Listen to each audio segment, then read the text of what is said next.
To my eternal shame, my medical record features the immortal words, avoids even trivial exercise. Now I can explain, but I'm opening with this because it is ironic to find myself sharing my strength training routine and championing weightlifting for all when I was once a person who told my doctor back in 2009 that I was allergic to exercise. And that was interpreted on my medical record as avoids even trivial exercise. Harsh, considering I was kind of joking. But what it does show is I'm not naturally athletic. I'm not someone who's done a lot of exercise in my life. And when I hit my 50s, it was really beginning to show. And it has become a big part of my focus as a journalist exploring how to age well. Some of you will be aware that after I interviewed a physical therapist and strength coach on this channel who talked about the dramatic results he'd seen in older clients through training with weights, I made a decision along with my parents who are in their 80s to really commit and go for it. And you might already be following their progress in the series Rebuilding Mum and Dad, which is linked in the description below. But today, because a few of you have asked, I'm going to share my own exercise regimen and what difference it's making to me at 52. If you're new here, my name's Clare Johnston. I'm a journalist exploring how to age well, and I do that on YouTube, podcast and social platforms, and on my website, honest.scot. So before I talk you through my routine, I've got to flag I'm not a fitness or strength training expert. I pick the brains of experts on this channel and I scour the research to bring you the best information I can around how to age well. But this video is purely for your interest. And when you see the faces I pull lifting weights, it will be for your entertainment too. So despite what it says on my medical records, I've always been pretty active. I'm an energized person. I try to do a lot of walking. I can't sit still for long. I usually take the stairs versus the lift, do all my own domestic chores, that type of thing. But until the last couple of years, I had done very little proper exercise, and it was beginning to really tell on my body and on my knees and lower back in particular. So my daily basic that I've done for years now is 10,000 steps, and usually I get there by taking the dog to the park or the grounds of an old castle that's close to our home, which are just amazing at this time of year. And for those of us who can, a daily walk should be non-negotiable, as should moving in some way after eating a meal. So daily walking is proven to improve heart health, strengthen bones and muscles, boost mood and cognitive function, increase energy levels, and help with weight management too. And moving in some way after a meal, whether you're walking, squatting, hopping, just being active for 10 minutes or so, helps to regulate your blood sugar levels, which is so important for our overall health as we age. So I also make sure with each walk that I get in some incline walking. So walking up a couple of hills, which is easy for us to do in Edinburgh, where I live, because it's quite a hilly city.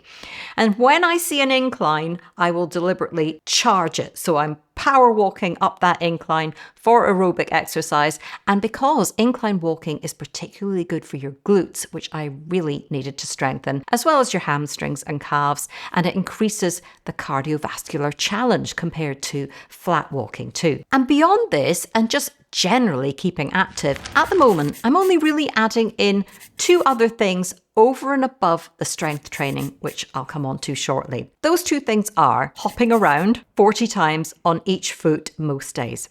Why? Because hopping is a high-impact weight-bearing exercise that helps support bone density and strength, particularly in the lower body, and can help with balance too. And the other thing I try to do most days is 12 push-ups, or that's the number that I'm on at the moment. And I do those largely because I'm so thrilled that I can, and I want to see how far I can take it. But also because they're a great all-round strengthening exercise too. Even when I was a teenager, I could not do a full push-up. In fact, I was probably considerably weaker in my younger years than I am now. I had a gym teacher in school who used to bark at me for being a weakling because I struggled to pull my own gym mat onto the top of the pile in the corner of the gym. So I always felt like I wasn't made for physical activity and that I was weaker than most people. But last year in 2024, I joined a gym And I went because I knew I had a lot of weakness in my lower back from years of sitting at a computer typing for my job in journalism. And the thing that finally tipped me over the edge was one day, late summer in 2023, when I was walking briskly uphill to go and lead a training course. My right knee seized up and it was stiff for months later, and I couldn't comfortably kneel. And then the other one started feeling strained, and I knew I was going to have to strengthen them or end up in a heap of trouble. So off to the gym I went, and I was going 3 days a week, but I was making slow progress. And I would joke that I only went to use the sauna, but that is actually pretty accurate. Only the thought of getting in the sauna would get me there in the mornings. And I would do things like lateral pull downs, seated leg presses and curls.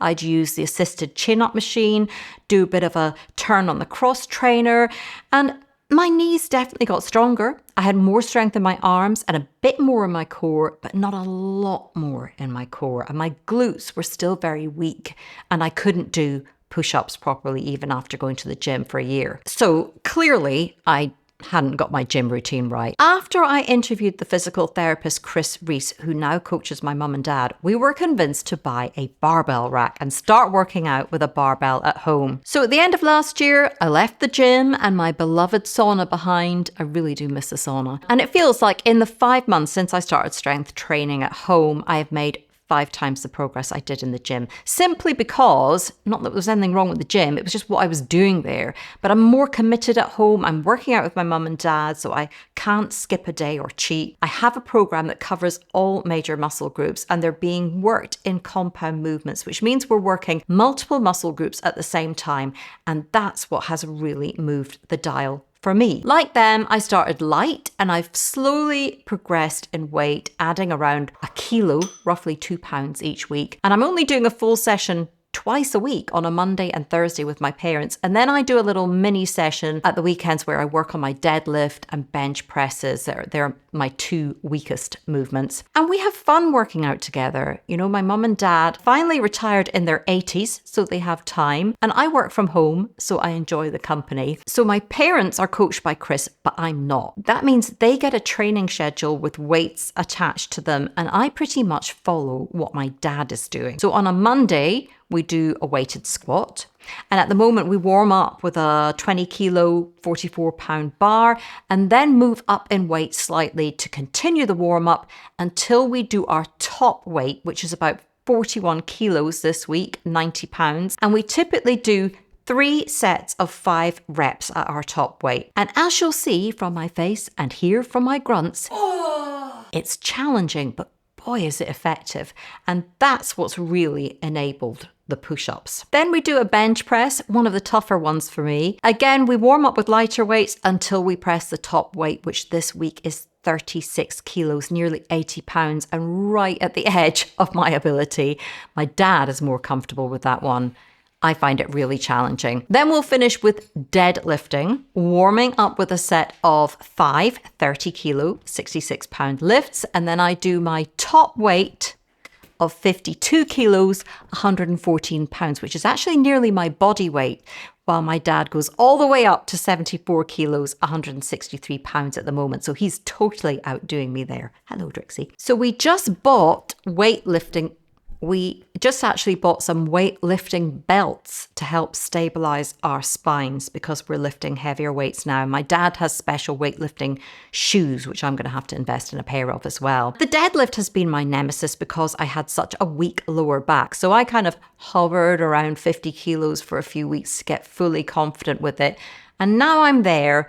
I'm able to edge up by a kilo or a couple of pounds a week. And I'm really pleased with that progress. On a Thursday, it's a similar routine, but we swap the bench press for a rack press where we warm up with lighter weights again and then lift around 26 kilos, 57 pounds at the top right now. And we do 5 sets of 3 reps. So having been doing this for 5 months now, although my weight has stayed around the same, I would say I definitely have more muscle and more muscle definition. I look more toned head to toe, and I've lost the muffin top that I had around my hips, appeared in pregnancy, and I was never quite able to shake. And the most important thing is I feel strong, and it feeds into so many aspects of daily life, from lifting the vacuum cleaner, to taking the bins out, to carrying shopping bags, to bouncing upstairs with no problem at all, to being able to crouch right down on the floor and spring back up without touching anything. I have full function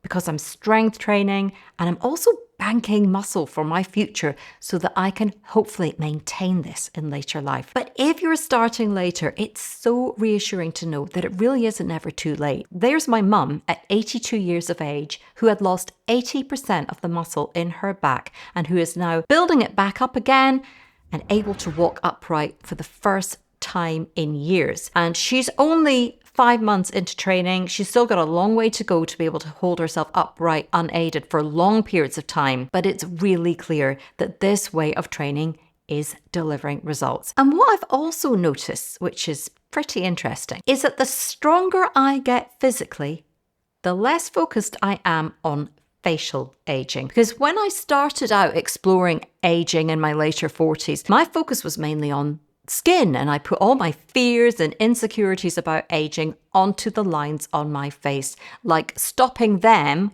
was going to keep me youthful. What keeps us youthful, energized, and able is muscle mass. And when you have it, you can't feel anything other than youthful because in many ways, it's the foundation of youth. As a major store of glucose, the more you have, the more it helps regulate your blood sugar, with unregulated blood sugar being a huge driver of disease and inflammation. And if you are standing tall, walking fast and strong, you give off a youthful energy and it feeds through everything. So I know it's something I talk about a lot. It has unashamedly become a personal mission. I want to convince as many people as I can in my lifetime to focus on building their muscle mass into old age, to have a better quality of life and stay independent and mobile for longer. So like I say, I'm not pretending to be an authority on the perfect strength building workout. I have lots more that I can improve in my own routine, but I wanted to share what I'm doing and how it's helping me. And yes, I could be doing more. My next step is to try to incorporate some kind of interval training, even if it's just doing a few intense minutes on the cross trainer, taking a breather and then doing it again a few times a week. I do want to build in a bit more cardio into my routine. Also, diet is a challenge for me at the moment. I mean, I eat pretty well. I cook almost everything from scratch. I eat very little in the way of processed food, apart from sneaking in chocolate every day. I try to get a good amount of protein in a day. I barely drink alcohol. But if any of you saw my interview with Dr. Tina Pearce last week around histamine intolerance, which I'll link below, you'll know I've been having my food challenges recently, and I'm really just starting to make progress with that now. So it's something I'll probably talk more about down the line. But for now, I hope you found just hearing about my strength progress interesting. And do let me know in the comments. And I love to hear your experiences too, and what's working for you and where you are in terms of strength and fitness at the moment. I know some of you do rebounding. I absolutely love the sound of that. So share what's working for you in the comments. We learn best from each other. In the description, you'll find a link where you can sign up for my monthly newsletter, where I round up all my latest episodes and also the articles from my website, honest.scot, so you don't miss out on the latest interviews and insights around how to age well. But for now, thank you so much for being here today.